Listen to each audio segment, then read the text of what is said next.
Frank की diary.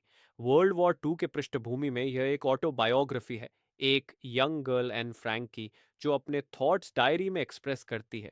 उसके father ने उसके 13वें बर्थडे पर डायरी गिफ्ट किया, जिसे वह किटी के नाम से बुलाती है। एन फ्रैंक एक जूविश लड़की है जो वर्ल्ड वॉर टू के दौरान नाजी से बचने के लिए छुपी हुई है। वह अपने डिप्रेशन के समय के एक्सपीरियंसेस साझा करती है। वह एम्स्टर्डम के प्रिंसनग्रास्ट 263 में सीक्रेट एनेक्स में 7 अन्य लोगों के साथ छुपी हुई है। वह वहां 2 साल तक रहती है और अपनी सारी एक्सपीरियंसेस डायरी में लिखती है। इसी तरह वह अपनी एनर्जी को पढ़ाई और राइटिंग में लगाती है, पॉलिटिक्स और लिटरेचर का ज्ञान प्राप्त करती है। उसकी डेथ के बाद उसकी डायरी की वजह से वह दुनिया भर में फेमस हो गई। एन फ्रैंक की डायरी का समरी ऑथर को लगता है कि डायरी लिखना स्ट्रेंज और अनयूजुअल है, क्योंकि यह उसके लिए पहली बार है। उसे लगता है कि फ्यूचर में कोई एक यंग गर्ल के पास्ट एक्सपीरियंसेस नहीं पड़ेगा। लेकिन फिर वह इन थॉट्स को दूर करते हुए डायरी लिखने का डिसीजन करती है। ऑथर अकेली महसूस करती है क्योंकि उसके पास बात करने के लिए कोई दोस्त नहीं है। वह अपनी दोस्ती की जरूरत को शेप देने के लिए डायरी का नाम किटी रखती है। वह सोचती है कि कागज लोग से ज्यादा थॉट्स अब्सॉर्ब कर सकता है जो कम सब्र रखते हैं। उसके पास दोस्त के साथ अच्छा टाइम है, लेकिन सब कुछ शेयर नहीं कर सकती क्योंकि वह ट्रू दोस्त नहीं है। वह अपने फादर को सबसे प्यारा मानती है, जिन्होंने उसके 13वें बर्थडे पर डायरी गिफ्ट की।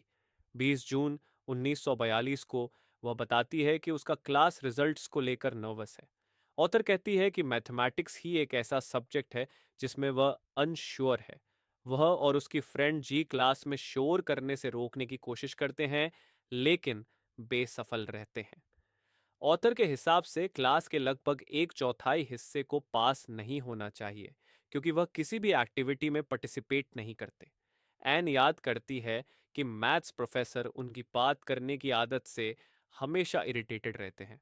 क्लास में बात करने पर वह उसे एक्स्ट्रा होमवर्क पनिशमेंट के तौर पर देते हैं।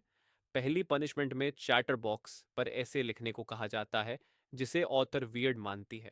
वह टॉपिक के बारे में सोचती है और बात करने के पक्ष में कॉन्क्रीट आर्ग्यूमेंट्स देने का डिसीजन करती है। वह लिखती है कि वह खुद को सुधारने की कोशिश करेगी, लेकिन बात करना बिल्कुल बंद नहीं कर सकती। प्रोफेसर को यह अम्यूजिंग लगता है, लेकिन उसके नेचर में कोई बदलाव न होने पर वह दूसरा टॉपिक देते हैं।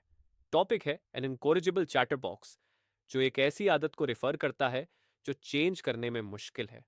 उसके बिहेवियर पर नजर रखने के बाद प्रोफेसर उसे quack quack quack said mistress chatter box topic देते हैं पनिशमेंट के तौर पर। एक ही तरह के टॉपिक पर 2 बार लिखने के बाद उसके पास थॉट्स खत्म हो जाते हैं। वह थर्ड टॉपिक को पोएम के रूप में लिखने का डिसीजन करती है और एक सैटायर लिखती है, और जेरन सेजन प्रोफेसर इसे हल्के में लेते हैं। प्रोफेसर पूरी पोएम क्लास के सामने पढ़ सुनाते हैं और ऑथर तब से बिना रुके बात करती रहती है। कंक्लूजन में एन फ्रैंक की कहानी से हम समझ सकते हैं कि एक यंग स्टूडेंट को बात करने और खुश रहने की ज़रूरत होती है ताकि वह मेंटली फिट रहे।